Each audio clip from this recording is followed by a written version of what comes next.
Hey guys, so I just wanted to share something with everybody who cares to watch the video.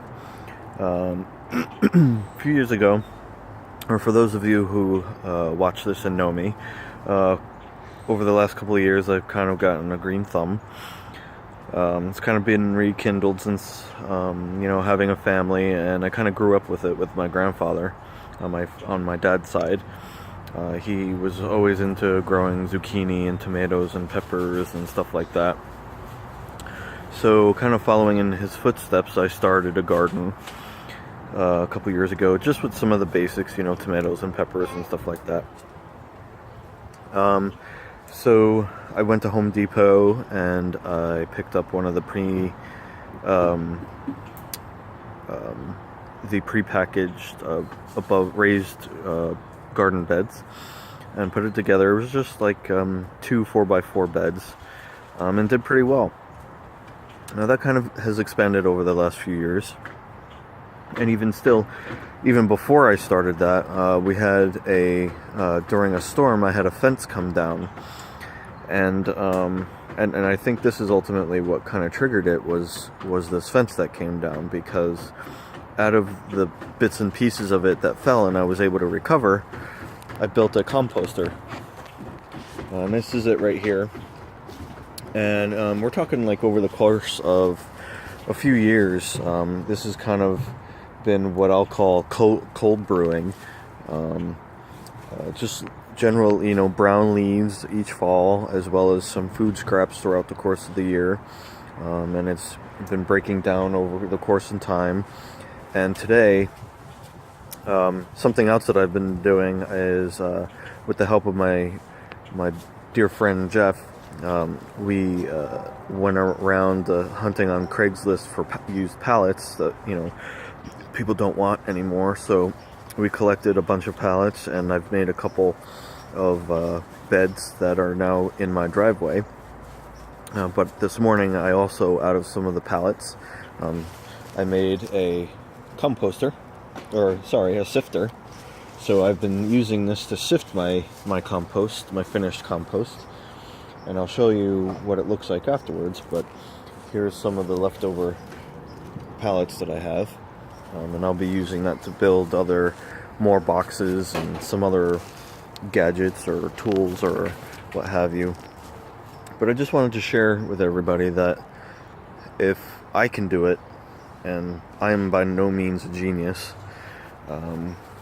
I don't have a whole lot of time available. I work in New York 5 days a week. I'm out of the door early. I am home late.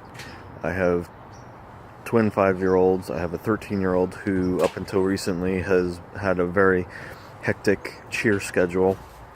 So I haven't had a whole lot of time, even on the weekends. So I just want to share with you that if I can do it, if I can spare some time here and there to do it, then you can do it too.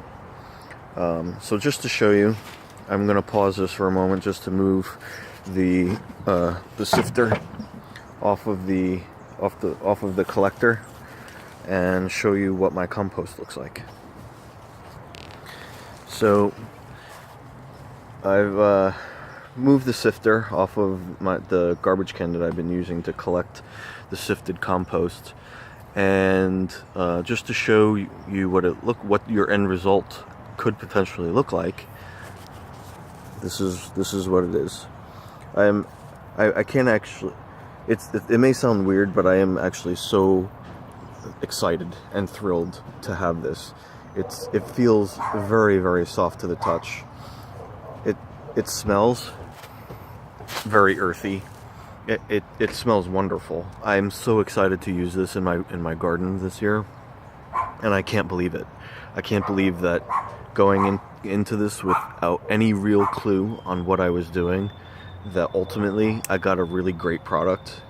Hopefully it's successful. Hopefully I will see results in my plants this year and the productivity of the tomatoes and the peppers. And I'm doing beets this year. I'm doing some melon. I have strawberries and raspberries and blueberries that I hope to get some good production out of. But ultimately, If I can do it, you can do it. It did take some digging on like Craigslist to find pallets. You can go to Home Depot and buy some pine wood or what have you to build an above ground bed. But you can do it. If you have any questions, I'm more than willing to give advice or tips or, help you find things in your local area. But like I said, if I can do it, you can do it. Give it a try. It'll make the world of difference. You won't have to shop at the supermarket anymore, and it'll save you some money, and you'll be eating better food for yourself and your family. Give it a try. You can do it.